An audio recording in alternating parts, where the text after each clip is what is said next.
Hi everyone, how's everyone doing? I hope everyone is having a great semester.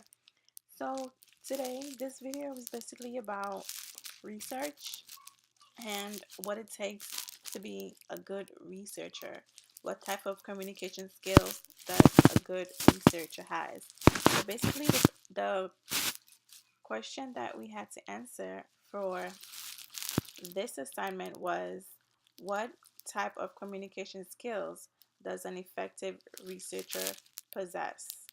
So, in my opinion, anybody could be a good researcher. Anybody.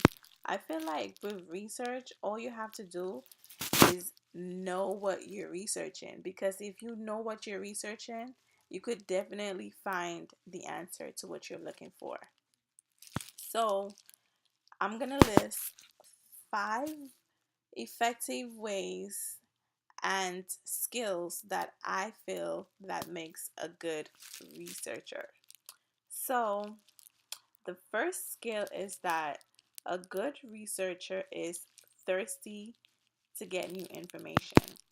Basically, what that means is it means, in my opinion, that a good researcher knows that he needs information to solve his problem, because without new information, there's no way you could get a thorough answer to what you're trying to solve. And at the end of the day, the more information that you have to solve that problem, the better that it is for you, and the better that it is for everybody else to understand it as well. And another thing is that a good researcher, when it comes to finding new information, they think outside the box. So they're not just going to think about everything that's already out there. You have to be unique when it comes to research. Because at the end of the day, if you research something somebody already answered, what's the point of researching it? The answer is already there. So, another way when it comes to researching, another quality I feel like a good researcher needs to have a keen sense of what's around them, meaning that a good researcher has to be observant, which is really, really important, because at the end of the day, if you're not like a good observant person, researching would be really hard, because when it comes to research, you have to focus on what the hypothesis is, and in order for you to solve it properly. So, another way is that a good researcher thinks and reflects about a lot of the things that they encounter. Like, for instance, I'll give you an example. Let's say today I sat on a bench and, I saw an eagle in the sky. I would say something like, I wonder where the eagle is going, or I wonder where the eagle came from.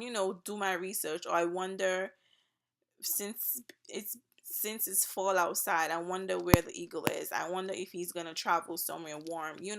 That type of stuff. So I would do my research, and at the end of that research, I would reflect on my knowledge.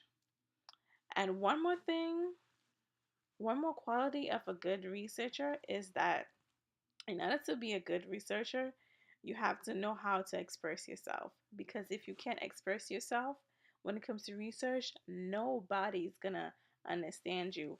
And another thing is also, when it comes to research, you have to know how to write, and you have to know how to write properly. Because at the end of the day, if you're writing something and nobody else can understand it, what's the point of even writing it or even doing the research? If they can't understand it, that means you have a problem.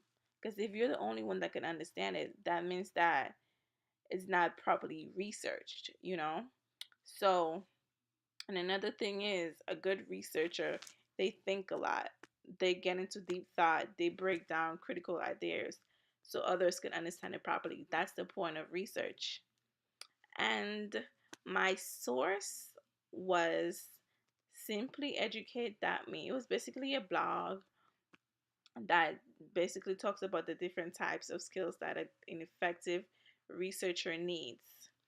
And also, I used the lovely textbook, and it basically taught me the different things I needed to do my research, like the printed sources, the electronic sources, the type of data that I needed to do my research. So I hope everybody understands how to do research properly and what makes them an effective researcher. Thank you.